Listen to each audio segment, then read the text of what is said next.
Hey everyone, welcome back to the channel. Today we're looking at Kraftur, which is the long-awaited second plugin from Soundtheory. They're the creators of Gullfoss, which is a plugin you'll be very familiar with. And while Gullfoss is all about clarity, Kraftur sort of goes in the other direction. It's all about creating tone, saturation, and loudness on either your individual stems in your production or your entire mix. Whenever I'm testing out new plugins, I'm always asking myself, what problem does this solve for me, or what does this bring to the table? What does it do that I couldn't previously do? So Kraftur does quite a lot of different stuff. There's a lot going on under the hood, but at the end of the day, it does a few things very well, and that's what we're going to be looking at in this video. So this is Kraftur. It's one of the more interesting plugins we've looked at on this channel, but the first thing I want to tell you is this is a sponsored video. I want to be transparent about that. I can do anything I want with this video, but I am sponsored to tell you two things.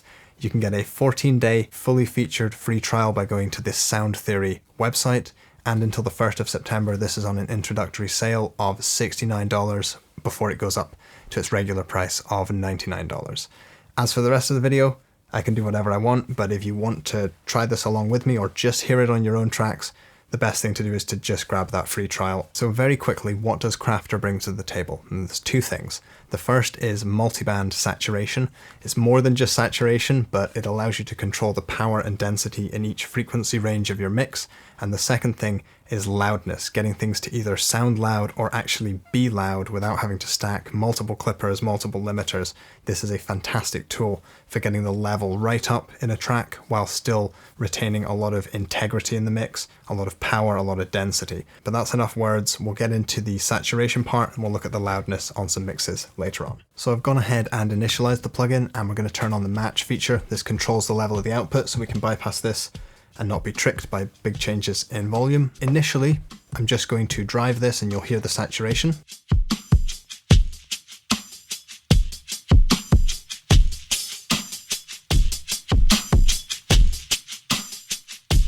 So that is a nice tone of saturation, but that's not too dissimilar from other saturation plugins. Where this becomes really special is being able to control a blend between the dry single band saturation or the multiband processing. So if I put it completely to multiband processing, we can adjust these low, mid, and high shifts.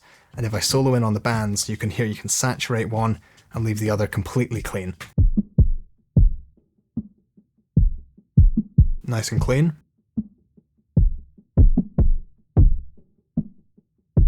Let's adjust the offset a bit. So we're getting a lot of saturation there. Get that mid band. We can adjust the band splits, of course.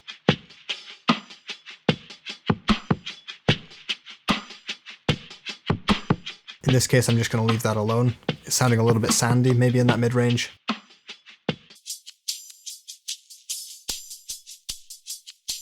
That actually sounds quite crispy and nice.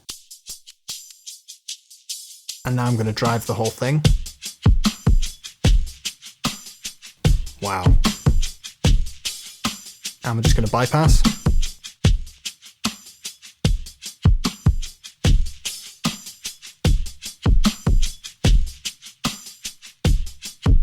So let's blend a bit of that dry signal back in. So it's almost like we've taken that from being quite a sort of boring drum sound to just something with a whole lot more, honestly, character and energy. It's got a little bit of like oomph in it. It's really common with drum processing to like push things really far and then pull it back. It's common with parallel processing, and that's sort of what I've been doing with this, just enjoying it on individual stems like that. What makes this really powerful is that you can either choose to drive the input to the whole plugin, or you can just leave the drive where it is and just adjust these bands to taste. You can get all this information from the manual, but if you adjust the offset or the knee, it starts the saturation a little bit earlier, and you can see, if I turn this back on, all of these peaks on the histogram, you can see them sort of bounce across. So you can see where they're being hit and where they saturate. And if you turn the knee or the offset up, that's going to start a little bit earlier. Whereas if you leave those where they are initially, the saturation comes on very quickly. Now I do say saturation, but I know that's doing the engineers and programmers a little bit of a disservice, because I know there's a lot of interesting stuff going on to create that tone that we're hearing. Now it's worth noting that because we had match turned on, we didn't hear the huge change in volume that this has created. which is a good thing because it let us check accurately. But I think a picture says 1,000 words here. The top one is the drums processed by Kraftur, and the bottom one is just our original drum bus. So you can see the top waveform is being clipped, saturated, there's a lot of fullness and density being added, but when we took it down to the same volume, it still sounded just as punchy, and if anything, it sounded like it had a lot more attitude than that original drum bus. But let's just move on from that drum example because it's getting a little bit repetitive. I've loaded this on a full mix. I'm going to make a bunch of adjustments, hopefully put some titles up showing what I'm doing. You can listen along with me. And you'll have to listen over and over and over and over and over. Some people get a song, some only get a verse, a scribble in the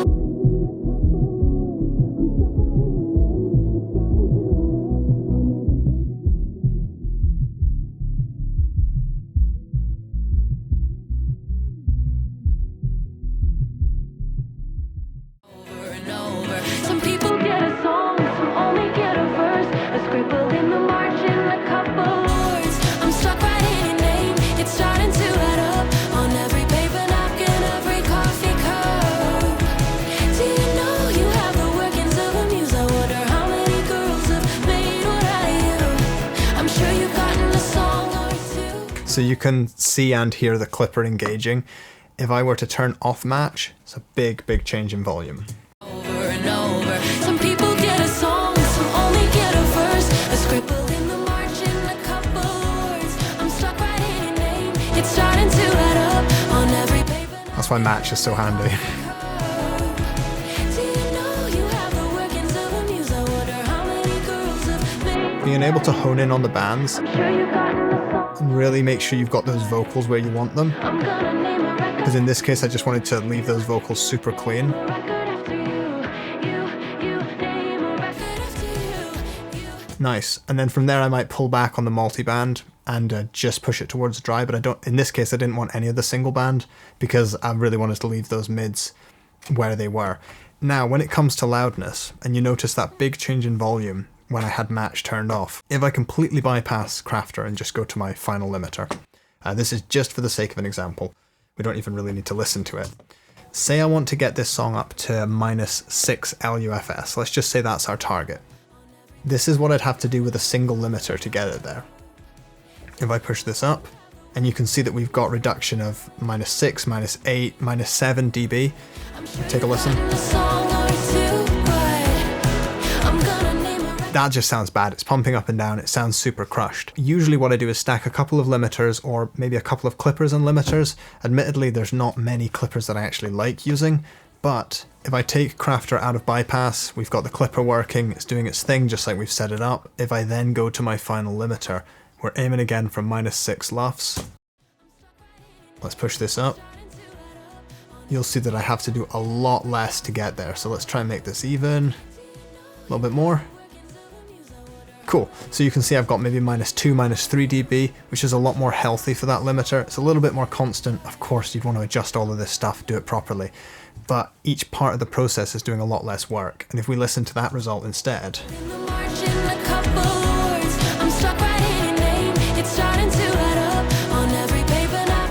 I mean, we can see for sure that it's a crushed waveform, but it doesn't sound anything like it did when we were making the limiter do all of the work, 6, 7, 8 dB, all on its own. And this is where Kraftur really comes into its own. It seems to do quite a lot of the heavy lifting when it comes to making something sound powerful through all of the saturation, but then actually be powerful and loud through the clipper.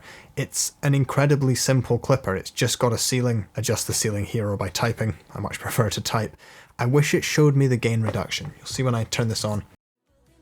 I don't see a readout of the gain reduction. I wish there was one. That would be pretty simple. I also wish the input and output meters simply said the dB level. You can read it along here, but I wish that it just said, you know, the input is peaking at -5, the output's peaking at -3, something like that. That would be handy for me. I know sound theory is a lot more about not mixing with your eyes, sort of going by feel, but at the end of the day, it sounds good.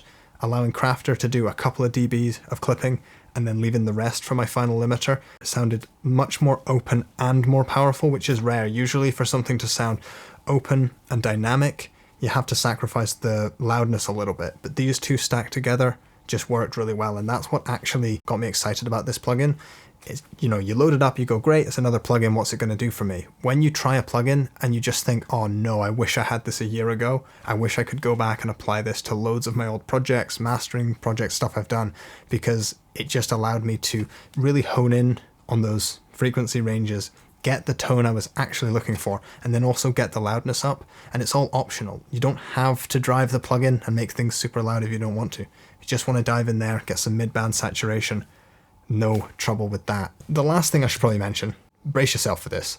There's a whole load of different themes. So that's almost like an Ableton theme, like light. You've got warm.